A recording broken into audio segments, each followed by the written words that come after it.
kita ingin melindungi khususnya masyarakat DKI dari bila pandemik yang kedua itu terjadi. Jadi yang kita perlu antisipasi ya, bahwa yang berikutnya ini jauh lebih menular dan jauh lebih mematikan. Ya, itu kita harus antisipasi itu.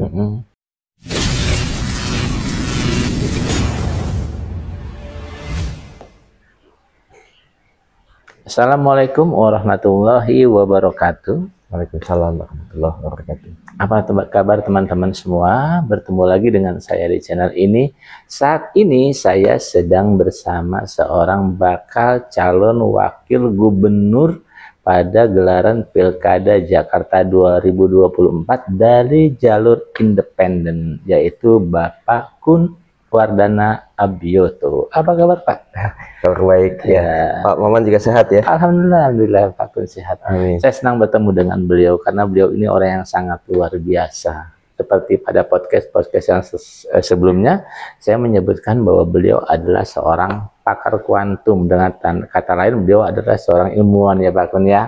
Tapi selain itu ternyata beliau ini punya banyak sekali aktivitas dan kegiatan yang menurut saya juga luar biasa. Karena beliau saat ini masih tercatat sebagai dosen pasca sarjana ya Pak Kun ya di National Institute of Science and Technology Jakarta, dan beliau juga aktif di bidang perburuhan karena sampai sekarang masih menjabat sebagai di Dewan Pakar ya Pak Kun ya, di Dewan Pakar Asosiasi Pekerja Indonesia atau Aspek Indonesia. Selain itu, beliau juga aktif dalam berbagai kegiatan. Misalnya, beliau ini merupakan salah satu anggota dari Forum Negarawan. Beliau juga tercatat sebagai presiden di Gladiator Bangsa, ya Pak Kun ya, sejak tahun 2023. Dan beliau juga berada dalam Dewan Pembina Jajaran Wartawan Indonesia atau JWI. Benar ya Pak Kun ya? Nah, kalau saya sebutkan teman-teman semua, luar biasa banyak kegiatan beliau. Nanti kalau teman-teman sambil menonton video ini, akan saya lampirkan biodatanya untuk melihat bahwa beliau ini memang sangat luar biasa. Ya Pak Kun ya? Ya, nah teman-teman semua, saya bertemu beliau sekarang mau mengobrolkan nih, kenapa sih kok seorang ilmuwan seperti beliau kok tertarik untuk terjun ke dunia politik dan nggak tanggung-tanggung menjadi seorang cawagup di sebuah provinsi yang dikenal sebagai barometernya Indonesia, yaitu Jakarta ya Pak Kun ya. Dan barangkali ini baru pertama kali Pak Kun ya keterlibatan dalam sebuah kontestasi pilkada ya Pak Kun ya. Nah Pak Kun, saya mau tahu nih, mungkin juga teman-teman pasti mau tahu, kenapa sih tertarik untuk mengikuti kontestasi Pilkada DKI Jakarta? Bisa dijelaskan Pak Kun? Ya, yang pertama memang ini sudah petunjuk dari Allah ya, bahwa ya hati saya digerakkan, dan yang kedua keinginan saya untuk bisa membuat masyarakat DKI Jakarta menjadi masyarakat yang sehat, yang aman, yang cerdas, dan sejahtera. Sehat ini dalam arti, ya seperti kita ketahui dengan COVID-19 di beberapa tahun sebelumnya, banyak sekali jiwa-jiwa yang melayang. Ya, di sana terlihat bahwa kita kurang mengantisipasi. Dan saat ini pandemik berikutnya ini juga mengancam. Justru itu kita ingin melindungi khususnya masyarakat DKI dari bila pandemik yang kedua itu terjadi. Ya, jadi pertama itu adalah kesehatan yang menjadi prioritas dan itu sangat penting. Dan yang kedua itu adalah keamanan kita. Keamanan dalam arti ya nanti akan banyak pro dan kontra. Ya, apakah perlu divaksin atau tidak perlu divaksin? Apakah virus ini berbahaya atau tidak? Apakah nanti pencegahannya menggunakan strategi seperti apa? Ya, ini kan semuanya harus diantisipasi. Ya, karena kita sudah lihat indikasinya, ya, indikasinya dari berbagai pihak. Ya. Justru itu kita perlu mengantisipasi ini. Dan saya terpanggil untuk mewujudkan tadi masyarakat yang sehat dan aman. Nah, yang kemudian yang paling penting juga adalah tingkat kesadaran. Ya, saya sebut bagaimana membangun masyarakat agar lebih cerdas untuk bisa melihat situasi yang ada, bisa mengantisipasi, karena itu ampau banyak informasi dan misinformasi. Ya. Yang disinformasi tadi dikatakan itu adalah benar, yang benar dikatakan hoax, ya. Yang benar, pendapat-pendapat yang benar itu sering kali itu ditutup-tutupin, disembunyikan. Kita ingin transparansi informasi, ya, sehingga masyarakat tidak terkooptasi oleh hal-hal yang menyesatkan. Ya, kita ingin semuanya itu bisa secara jelas, clear disampaikan. Ya, apalagi nanti pada saat terjadi pandemi berikutnya, ya, masyarakat perlu mengetahui sejelas-jelasnya, sebenar-benarnya. Ya, justru itu kita menginginkan agar masyarakat DKI bisa lebih cerdas untuk menyikapi semua informasi yang ada. Kita buka ruang untuk menyampaikan, ya, pendapat, ya, tidak menutup pengalaman ataupun pendapat-pendapat masyarakat. Ya, kita libatkan. Ayo kita coba cari solusi yang terbaik, ya, sehingga tadi tercapainya masyarakat dengan tingkat kesadaran yang lebih tinggi itu bisa diwujudkan. Dan yang berikutnya ini sejahtera. Ya, kebetulan tadi disampaikan saya lebih dari 23 tahun mempelajari dunia perburuhan, ya, baik di Indonesia maupun di luar negeri. Ya, saya melihat situasinya dan lain-lain, apalagi sekarang para pekerja permanen ini sudah menurun kecenderungannya. Para pekerja yang bisa kita sebutnya bahasa Inggris itu atypical, ya, yang non standar, ya, pekerja kemitraan dan lain-lain, ya, mereka bekerja setengah mati, ya, tetapi mereka tidak dianggap sebagai pekerja, ya. Mereka dianggap sebagai mitra, ya. Nah, ini juga kita perlu antisipasi karena jumlahnya semakin lama semakin meningkat, pola bisnis juga semakin berubah, ya, fleksibilitas dan lain-lain tidak dibarengi dengan tadi regulasi yang bisa memproteksi, melindungi hak-hak pekerja. Nah, untuk itu, ayo bagaimana kita bisa selalu memperkuat social dialog, dialog, ya, sehingga semuanya diuntungkan. Ekonomi maju, industri bisa berjalan secara berkelanjutan, dan para pekerja juga bisa hidup dengan sejahtera, tentram, mereka memiliki daya beli yang bagus, sehingga juga ekonomi bisa menjadi maju. Nah, ini semuanya tentu butuh komunikasi, ya. Saya ingin mewujudkan itu, ya, sehingga masyarakat DKI bisa hidup tadi dengan sehat, aman, kemudian sejahtera, ya, khususnya itu yang paling penting untuk masyarakat DKI Jakarta saat ini. Ya, teman-teman semua, untuk teman-teman ketahui nih, pasangan independen ini beliau dengan bacagupnya yaitu Pak Komjen Pol Dharma Pangrokun, ya Pak, ya. Ini concern utamanya, salah satunya mengapa mereka berdua maju di Pilkada Jakarta adalah tentang masalah kesehatan, ya Pak, ya. Karena sebentar lagi menurut informasi, ya Pak, ya, akan terjadi pandemi kedua setelah pandemi COVID-19 yang waktu itu, Pak, ya. Dan itu nggak akan lama lagi kabarnya. Dan Pak bisa jelasin nggak sedikit pandemi itu nanti itu akan seperti apa sih? Apakah akan sama dengan pandemi COVID-19 kemarin, atau ada berbeda dan lebih berbahaya, atau bagaimana? Ya, jadi yang kita perlu antisipasi, ya, bahwa yang berikutnya ini jauh lebih menular dan jauh lebih mematikan. Ya, itu kita harus antisipasi itu. Kemudian kita juga mengantisipasi bagaimana hak dari masyarakat. Ya, apakah kita masih memiliki hak asasi manusia kalau pandemik itu terjadi? Ya, sebagai contoh, ya, kemarin waktu pandemik, ya, itu kita diwajibkan untuk vaksin. Ya. Sekarang ya kita lihat dengan undang-undang kesehatan ya Omnibus Law ya dinyatakan bahwa kalau kita tidak mengikuti instruksi yang ada, misalnya salah contoh vaksin gitu ya, kita bisa mendapatkan denda 500 juta ya. Luar biasa Ya, atau kalau misalnya kita tidak mampu ya kita mendapatkan sanksi kurungan atau penjara ya. Dan ini menjadi concern utama dan juga sama di sisi bisnis ya, andaikan sudah diinstruksikan untuk lockdown, bila itu tidak dijalankan, itu juga sanksinya berat, ya luar biasa, dendanya dan lain-lain, ya. Jadi ini udah nggak main-main seperti sebelumnya lagi, ya.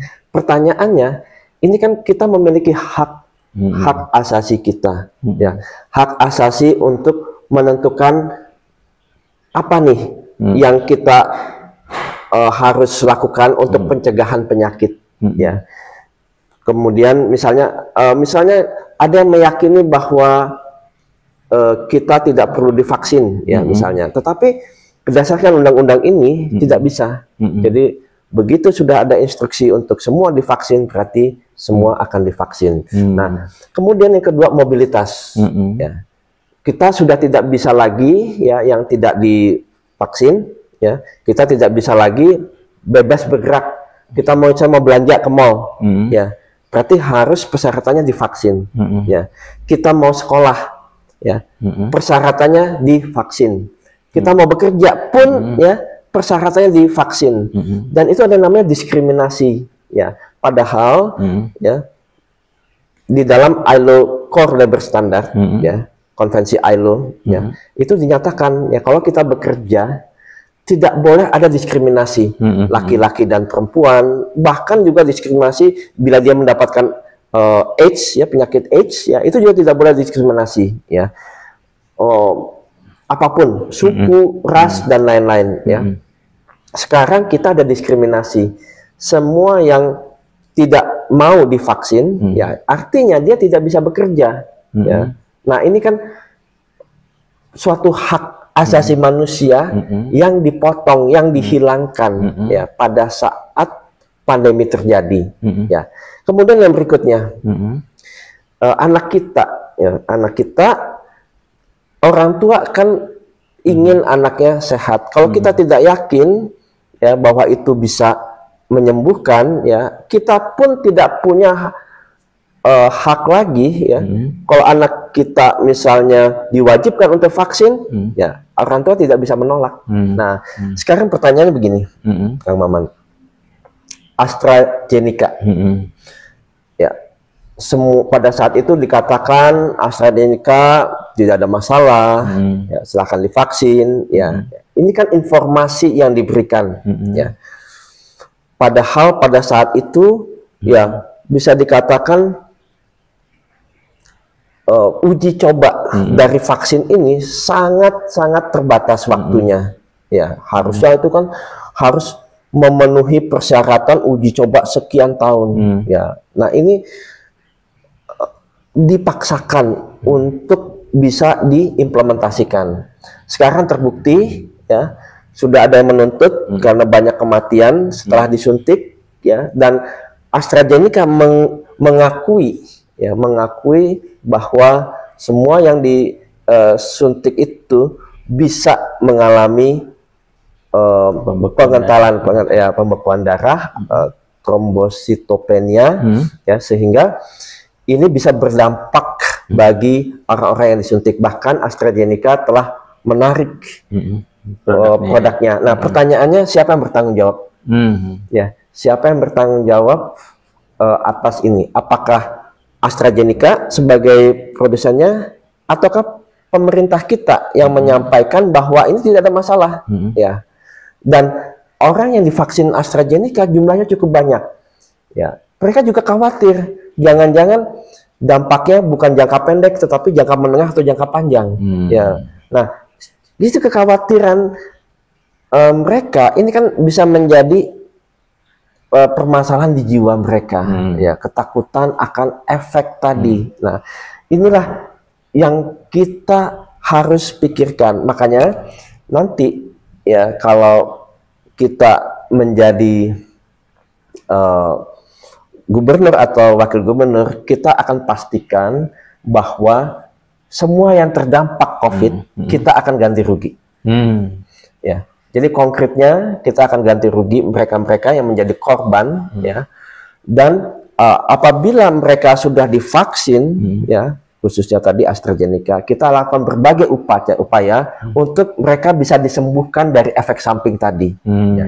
Kita akan buka semua komunikasi, ya, siapa-siapa dampaknya apa, ya, kita akan mencari solusi untuk itu. Dan nanti, ya, bila terjadi vaksin pandemi berikutnya, ya, kita juga akan selalu hati-hati di dalam mengambil keputusan.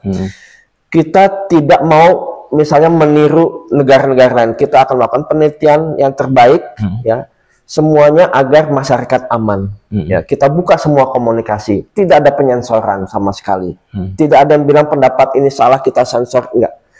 Kita lakukan semua dengan diskusi bersama, musyawarah bersama untuk kita bisa mencari jalan keluar yang terbaik. Ya. Dan yang terpenting tadi bahwa hak kita sebagai manusia, ya, hak untuk bisa berkumpul, ya. Misalnya tadi kalau kita punya cara yang lebih baik, ya, kita bisa buktikan itu lebih baik, ya, silahkan, ya, silahkan itu dilakukan, dan kita akan lakukan penelitian sebaik-baiknya mengenai itu. Ya. Pak Kun, bisa nggak ditarik kesimpulan bahwa Pak Kun dan Pak Komjen ini mencalonkan diri di Pilgub DKI 2024 dari jalur independen karena memang bertujuan untuk mengatasi adanya pandemi yang selanjutnya ini, ya? Betul? Ya, salah satunya itu. Jadi fokus utamanya itu karena ini taruhannya nyawa. Taruhannya nyawa. Makanya kita menyebut sehat itu penting, sehat dan aman itu penting. Ya. Kemudian tentunya kita juga punya program-program lainnya, ya. Tadi untuk bagaimana mencerdaskan, ya, tidak terkooptasi oleh misinformasi, ya, sehingga banyak sekali misinformasi saya melihat di internet, ya, karena kan media dikuasai, ya, oleh kekuatan besar, ya. Jadi jadi namanya juga history, ya, story dari dia yang berkuasa, his story, ya. Makanya kita ingin membuka sebesar-besarnya ruang transparansi tadi agar masyarakat bisa menilai dengan sebaik-baiknya dan seadil-adilnya. Ya. Nah, teman-teman, kalau kita bicara tentang waktunya nih, ya, ada perkiraan bahwa pandemi selanjutnya ini, ya, Pak Kun, ya, dan mungkin yang dinamakan pandemi X kali, ya, atau apa sih namanya, belum ada, ya? Iya. Belum ada namanya. Itu akan terjadi, diperkirakan terjadi antara bulan Agustus sampai Oktober kali, ya? Ya, saya belum tahu pasti kapannya, tetapi kita harus antisipasi. Nah, antisipasi, karena isunya begitulah, ya, isunya. Karena ini semua infrastruktur, ya, mulai dari global, ya, dengan pandemic treaty-nya, ya, kemudian global pandemic fund, jadi sudah dikumpulkan dana-dana untuk pandemik yang jumlahnya luar biasa besar, ya. Kemudian infrastruktur ke negara-negara nanti yang akan menandatanganinya. Kemudian di Indonesia juga sudah ada payung hukumnya, undang-undang kesehatannya. Ini semua, ya, kita melihat secara kasat mata, ya, semua udah siap, ya. Industrinya sudah dibangun, ya, industri untuk mengantisipasi pandemik, ya. Jadi artinya, ya, kita harus siap, ya, jangan sampai kita kecolongan seperti kemarin, nyawa yang bergelimpangan kita nggak siap, ya. Nah, ini masyarakat yang dirugikan, ya. Untuk itu kita menjaga itu, karena sekarang bukan lagi kita melihat tadi kebodohan dan kemiskinan, ya, kita melihat ini merenggut nyawa itu. Makanya suatu hal yang sangat urgent, dan, ya, kalau saya bilang ini suatu hal yang kritis, ya, karena ini menyangkut nyawa manusia, ya. Kalau tidak memiliki leadership yang kuat dan leadership yang mengerti mengenai pandemik ini, ya, ini khawatir ya strategi-strategi yang dilakukan bisa menjadi bumerang bagi keselamatan masyarakat ya, khususnya di DKI Jakarta. Iya. Pak Kun, tapi saya mau tanya juga gini, kan Pak Kun juga selama 23 tahun ya aktif di bidang perburuhan, dan juga selama ini banyak yang dilakukan untuk bagaimana meningkatkan kesejahteraan buruh gitu ya. Kalau nanti misalnya gini terpilih menjadi gubernur DKI dan wakil gubernur DKI, apa yang akan dilakukan untuk para kaum buruh? Dan juga selain itu program apa lagi sih kira-kira yang nanti akan, tadi kan udah disebutin nggak ada program-program lain ya, bisa disebutin nggak siapa yang lain, kira-kira program apa lagi nih akan diberikan ke masyarakat? Jadi sebetulnya ya yang saya lihat yang sangat penting ya itu adalah bagaimana kita mempersatukan DKI Jakarta ini. Itu kunci. Kalau kita ingin sejahtera ya, kita harus bersatu. Ya, nggak bisa kita terpecah belah.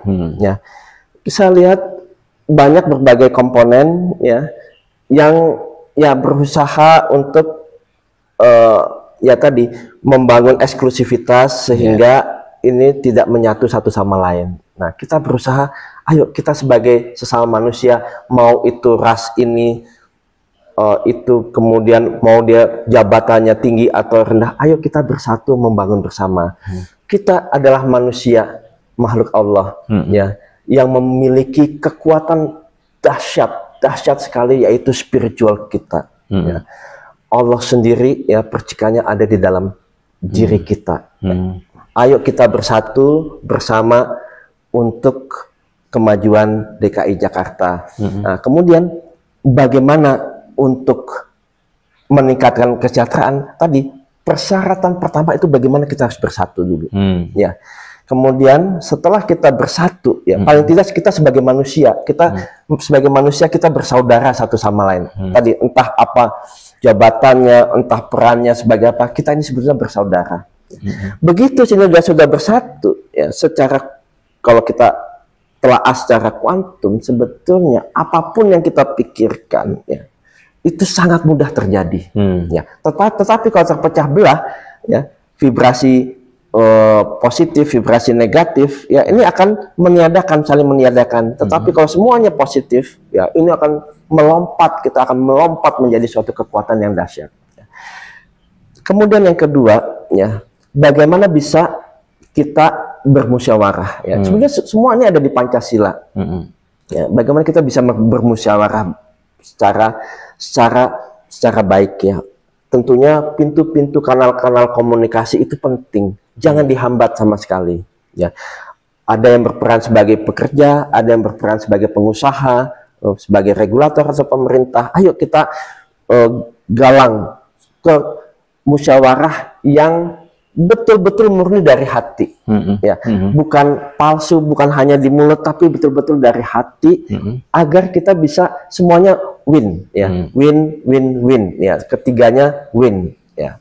Nah, kemudian, ya, setelah kita mendapatkan itu, ya, kita harus membingkaikan, ya, bagaimana bahwa kita ini ada semua manusia, kita punya adab, ya, di dalam komunikasi kita memiliki suatu adab ya yang bisa memperkuat tadi jalinan persatuan tadi ya. Jadi kalau tadi sila ke-1 sudah dijalankan, sila kedua sudah dijalankan, sila ketiga sudah dijalankan, sila keempat sudah dijalankan, maka akan terjadi keadilan sosial ya di Indonesia, khususnya di DKI Jakarta. Teman-teman semua, demikianlah bincang-bincang saya dengan Pak Kun. Oh ya Pak Kun, barangkali ada yang ingin disampaikan kepada warga Jakarta yang nanti akan menggunakan hak pilihnya saat Pilkada Jakarta 2014, kalau nggak salah tanggal 27 November ya. Ya, silakan Pak Kun. Ya, terima kasih. Pertama-tama saya ingin mengucapkan terima kasih kepada siapa saja yang telah memberikan dukungan, bantuan ya di dalam pencalonan kami sebagai cagup dan cawagup ya. Dan yang kedua ya, setelah kita mengapresiasi tadi semua masyarakat yang telah memilih kami juga ingin menegaskan bahwa pentingnya untuk kita tetap bersatu. Siapapun pemenangnya, kita tetap menjaga persatuan, tidak perlu menjelekkan satu sama lain, ya, karena persatuan ini adalah persyaratan untuk bisa kita mendapatkan kesejahteraan, mendapatkan apa yang kita inginkan. Ya, itu yang ingin saya sampaikan kepada masyarakat. Iya. Ya. Nah, teman-teman semua, demikian bincang-bincang saya dengan Pak Kun. Oh ya, Pak Kun, terima kasih. Oh ya, saya perlu menyampaikan satu hal lagi. Silakan. Boleh ya? Silakan. Ini ada organisasi yang kita bentuk, namanya Gesuri, Gerakan Sehat untuk Rakyat Indonesia. Oke. Ya. Jadi gerakan ini adalah untuk mendapatkan feedback dari masyarakat mengenai apapun yang terjadi, bukan hanya di DKI, tetapi juga di Indonesia. Ya. Kalau bapak-bapak, ibu-ibu, kawan-kawan semua mendapatkan hal-hal yang aneh, ya, penyakit yang aneh, kemudian juga kejanggalan-kejanggalan, bukan hanya untuk manusia, tetapi juga hewan dan lingkungan, ya, bapak-bapak, ibu semua bisa menyampaikan di Gesuri ini, ya, karena kita ingin sekali mengetahui, ya, semua hal-hal tadi untuk mengantisipasi, ya, mengantisipasi solusinya, ya, termasuk juga bagi bapak ibu yang punya permasalahan terhadap vaksin yang kemarin, ya. Kita ingin mendapatkan informasi itu, ya. Ketua umum dari Gesuri ini adalah Ibu Siti Fadilah, mantan Menteri Kesehatan. Saya sebagai sekjennya, dan kami ingin menggalang semua informasi tadi.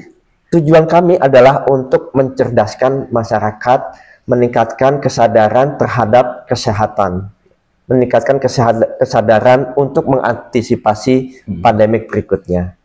Ya. Jadi dengan ini, marilah kita bersama-sama untuk bisa saling bertukar informasi, ya.